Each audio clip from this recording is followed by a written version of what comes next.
Alright, hello. Today I'm going to do my October wrap-up. And this month I started reading The Color Purple by Alice Walker, which I love.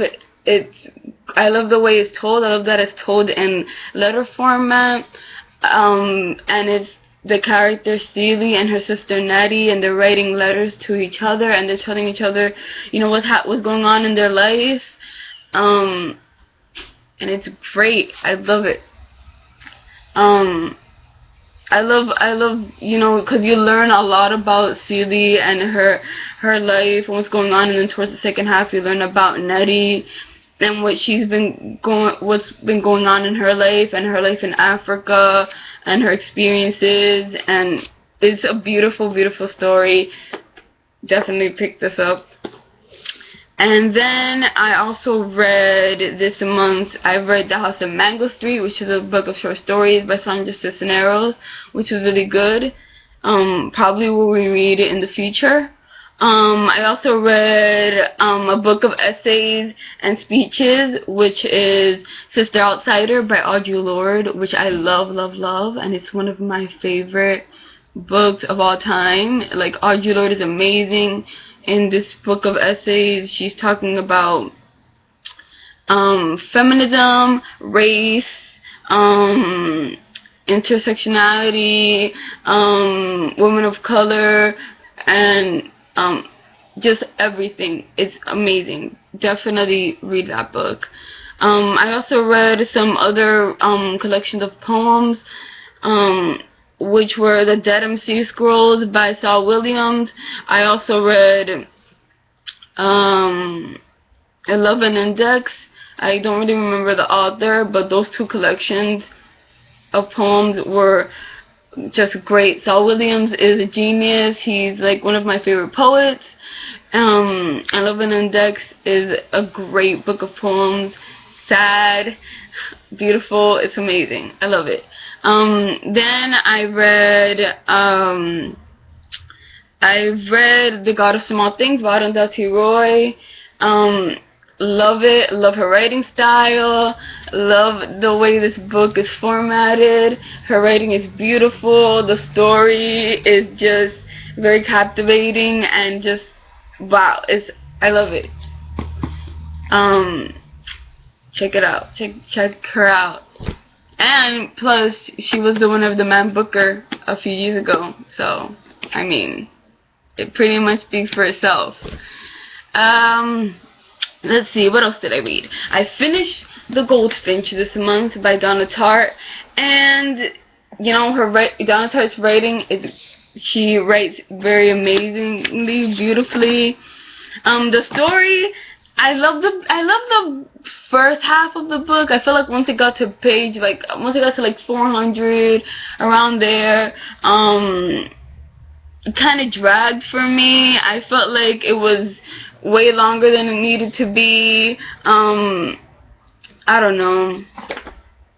The first 400 pages was super interesting, captivating, and then it just dragged for me. But definitely check her out. Definitely want to read The Secret History, which I own. So we'll pick that in the near future. I also read Written on the Body by Jeanette Winterson. One of my faves. I'm obsessed with Jeanette Winterson now. Love her. This is a really short book. It's less than 200 pages, but it's so good. Her writing is so beautiful. And the story is love and loss, and it's just so haunting. I love this book. I literally, once I finished it, I just kept thinking about it for days, and it tears your heart apart. It really does. It's perfect. It's perfect. Read this. Check her out. She's amazing. Definitely need to read more of her, because I'm in love. Let's see, what else did I read? I read Knox by Anne Carson, who's amazing. I love her so much. Knox was a collection of an epitaph to her brother, who died, and it's just a huge collection of like his letters and like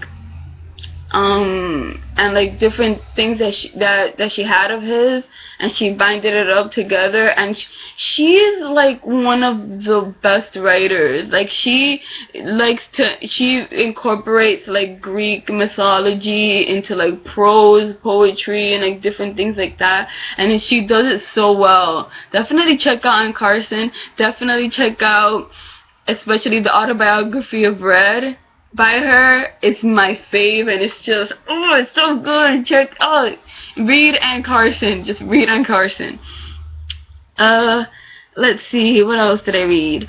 Oh, my fave collection of poetry, Kingdom on Animalia by Aracelis Girmay. Oh, she's my fave, you guys. My absolute fave poet. Well, I have a lot of favorite poets, but she's on the top.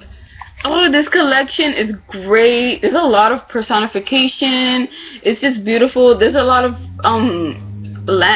playfulness with language, love. Oh, it's so good. Really pick her up because it's beautiful. She's beautiful. I love it. Oh, I don't even know. I have no words. Just check her out. Let's see, what else? I read The Four Agreements, which was I really liked it, actually. I wasn't sure if I was gonna really like it, but I did. I really liked it. Yeah. It was great. I loved the different Four Agreements. I loved what they stood for. I can't really remember right now what they were, but I thought that they were good and definitely important. So, I mean, if you want to check it out, read that book. What else? I've read so many books, like, what the heck? Let's see. Oh, I read Black Girl in Paris by Shea Youngblood. And it was good. It wasn't like amazing or anything. It's basically just chronicling a girl who's in love with like James Baldwin and someone else too. I can't remember her name, but and she is dying to be a writer, and she goes to Paris because she's like, James Baldwin, you know, he went to Paris and he wrote, and she's hoping to like meet him and learn to be a writer and just like write in Paris, and it's just her hustling, basically. It's just a book of her hustling in Paris. And yeah, I feel like this would be a good book to read, like if you were going to Paris, like by yourself, maybe. Like it would be perfect for that. Yeah. So, what else did I read? I read other books of poems, like the love poems by Rumi, which was edited by Deepak Chopra, and it was good. It wasn't like amazing. Maybe it was because his Rumi's works are translated, so maybe it was a translation, but it was okay. I also read Like the Singing Coming Off Drums, which are a collection of love poems by Sonia Sanchez, and she's one of my fave poets. I'm saying that a lot in this video. I have a lot of fave poetry. I love poetry, if you didn't already know. So I love Sonia Sanchez. She's amazing. She's one of the greatest poets out there. So if you want to get into poetry, check out Sonia Sanchez. She has several collections of poems, so just pick any one up and get going. I also read some other collections of poetry, which was Life on Mars by Tracy K. Smith. Oh my god, I fell in love with that collection. Oh, I immediately read it. Read a few of my favorite poems right when I finished it. Oh, I love Life on Mars by Tracy K. Smith. It's one of my favorite collections. It's perfect. I don't even know. No words. Love it. And then after that, I read The Love Poems by Neruda, and that collection of poems, it was okay, like, I don't know. Maybe just reading, like, pure love poems, I don't know. It's like, some of them, they get all mushy and, like, sappy, and, like, some of them are just, like, they're not, like, amazingly breathtaking, they just, like, I've read other collections of Neruda, which I like 20 Love Poems and A Song of Despair. I like that collection, so read that if you want to pick up some Neruda. Yeah, so that's basically what I read this month. That's a huge list of books, but most of them were poetry, so I could really get through poetry, like, really quickly, because I love poetry and I love to devour it. But yeah, read a few novels and stuff, so yeah, that's everything I've read. Have you read any of these books? Let me know. And yeah, that's all I have for you. Goodbye.